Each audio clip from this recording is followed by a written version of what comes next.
સુરત શહેરના હજીરા વિસ્તારમાં મોટી દુર્ઘટના બની।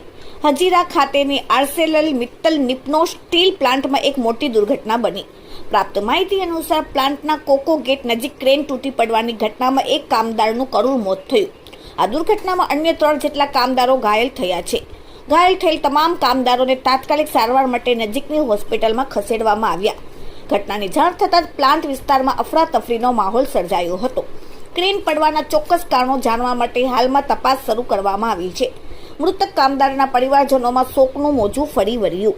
આલમગીર શાહ સાથી કામદારે જણાવ્યું કે એએમએનએસ કંપનીમાં સવારે 8 વાગે પહોંચ્યા પછી સેફટી પ્રોસેસ પૂર્ણ કર્યા પછી દરેકને કામ પર જવા સાઇન કરવા અને કામ શરૂ કરવા કહેવામાં આવ્યું। અમે અમારા સેફટી બેલ્ટ પહેરીને કામ પર ચઢવાના હતા ત્યારે અમને બીજી બાજુથી અવાજ સંભળાયો। અમને લાગ્યું કે અમે જે વસ્તુ પર કામ કરી રહ્યા હતા તે પડી રહ્યા છે। પોતાને બચાવવા માટે બધા આમ તેમ ભાગવા લાગ્યા તો કેટલાક પર દોડ્યા। જે લોકો ત્યાં દોડ્યા તેઓ ક્રેન ટાવર પડી જવાથી કચડાઈ ગયા હતા। કેટલાક લોકો ઘાયલ થયા અને એકનું મૃત્યુ થયું। વધુમાં એમ પણ જણાવ્યું કે ત્યાં દોડ્યા તેને સામાન્ય ઈજાઓ થઈ તો કેટલાક લોકો કામ કરી રહ્યા હતા। જ્યારે અમે કામ પર ચઢવાના હતા ત્યારે ત્યાં 100 લોકો કામ કરતા હતા પણ તેઓ બીજે ક્યાંક હતા અને 20 લોકો જૂથ છીએ। 20 લોકો ચઢશે અને પછી તે લોકો તેમની પાછળ ચઢશે તો અમારા 20 લોકોમાંથી અમે 4 લોકો ત્યાં દોડી ગયા। તેમાંથી એક ઘાયલ થયો।